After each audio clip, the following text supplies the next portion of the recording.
Bonjour à tous, bonjour Chantal Joanneau. Ségolène Royal présente demain sa loi sur la transition énergétique. Vous êtes ancienne ministre de l'écologie. C'est une loi qui vous paraît aller dans le bon sens? Il y a beaucoup de battage médiatique, mais très supérieur à ce que contient la loi. Battage médiatique? C'est-à-dire que la loi, en elle-même, elle fixe des objectifs ambitieux, mais elle fixe aucun moyen pour y parvenir. C'est-à-dire ni incitation, ni moyen, ni contrainte. Et Ségolène Royal a dit qu'elle ne voulait pas d'écologie punitive. Oui, ça suppose d'ailleurs que l'écologie soit automatiquement punitive. Ce n'est pas du tout ma vision de l'écologie. Qu'ensuite, on ait une réflexion sur la fiscalité pour réduire la fiscalité qui pèse sur le travail et la basculer sur la pollution, ça, ce serait une réflexion intelligente. Mais cette loi, si elle contient des mesures d'adaptation nécessaires, elle adapte des dispositions du Grenelle qui, effectivement, n'étaient pas parfaitement adaptées. C'est parfait.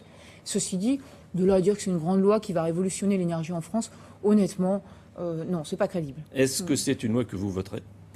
Probablement, mais sans enthousiasme débordant, parce que ça ne contient pas, ça ne va pas assez loin, et notamment sur la fiscalité écologique. À propos d'écologie, Nicolas Sarkozy disait l'autre jour qu'il était favorable à l'exploitation des gaz de schiste. Est-ce que vous y êtes favorable?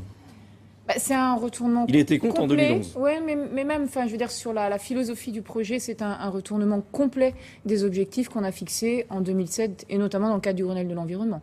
Parce que si vous acceptez l'exploitation des gaz de schiste en France, la réalité, c'est que mathématiquement, automatiquement, vous augmentez les émissions de gaz à effet de serre de la France. Donc, vous abandonnez l'objectif qui était censé être l'objectif premier à l'époque, vous vous souvenez, de lutte contre les changements climatiques. Les gaz de schiste, ça émet du méthane, c'est un puissant gaz facteur de réchauffement climatique. Donc honnêtement, quand on dit ça, grosso modo, on dit l'écologie, ça continue à bien faire, on n'en veut plus, surtout que ça s'accompagnait de diverses expressions sur le principe de précaution. C'est économiquement... Donc Nicolas Sarkozy a une mauvaise idée selon vous? Oui. Ah oui, très mauvaise. Non, mais je ne partage pas du tout. Et je pense que voilà, c'est le reflet aujourd'hui d'une évolution de l'UMP qui est clairement opposée et contre l'écologie. Parce qu'en plus, ces gaz de schiste n'auront pas l'effet économique escompté. C'est très bien détaillé aujourd'hui dans plusieurs études. C'est impossible en Europe de les exploiter au coût et à la rentabilité auquel c'était le cas aux États-Unis. À propos du retour de Nicolas Sarkozy en politique, est-ce que ça règle le problème du leadership à droite et au centre? Nous, la question du retour de Nicolas Sarkozy, elle n'intéresse que l'UMP. Aujourd'hui, il propose un grand parti justement, du centre, de la droite, même des écologistes d'ailleurs. Ça n'est pas possible. C'est une erreur politique. On le voit bien. L'idée du grand parti UMP a tout perdu sur le terrain.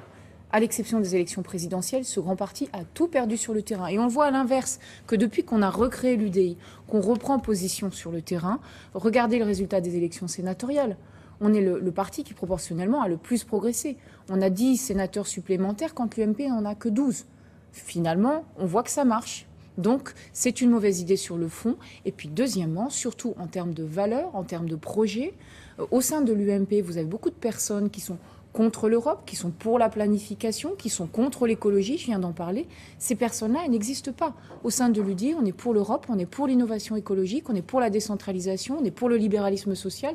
Donc on n'a rien à voir avec beaucoup de personnes qui sont dans l'UMP.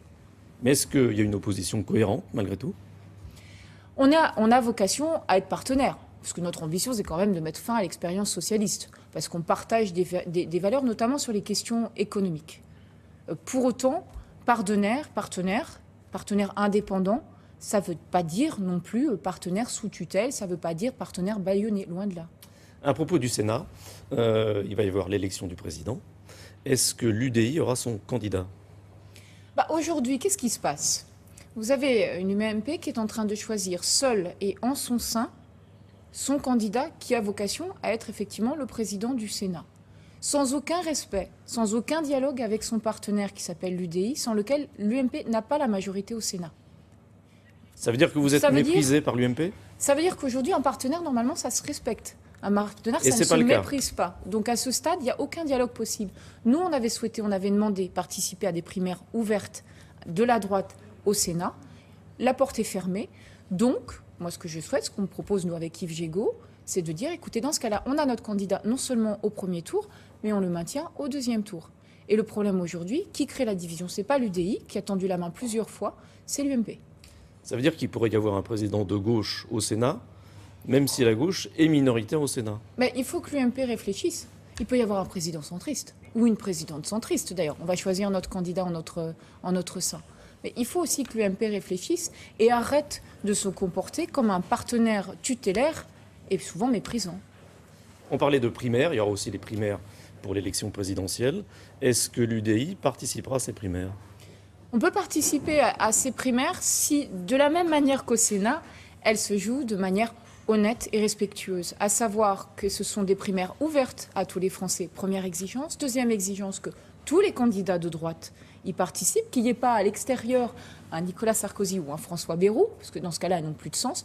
Et troisième élément, qu'elles soient organisées par une instance neutre. Dans ces conditions, oui, bien sûr qu'on participe à des primaires internes à la droite, par contre, enfin, ouvertes, mais de droite.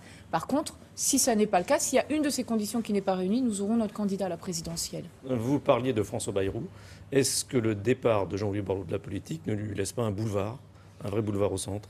Mais François Bayrou ne représente que le MoDem. Il n'a jamais souhaité ni candidater à la présidence de l'UDI, ni fusionner d'ailleurs le MoDem avec l'UDI.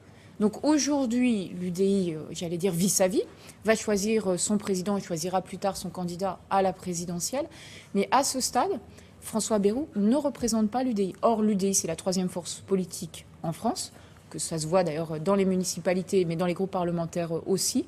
Donc voilà, on n'est pas du tout dans la même logique d'un François Bayrou. Et à ce stade, je ne suis pas sûre d'ailleurs qu'il obtienne l'adhésion de nos propres adhérents, loin de là. Merci. Merci.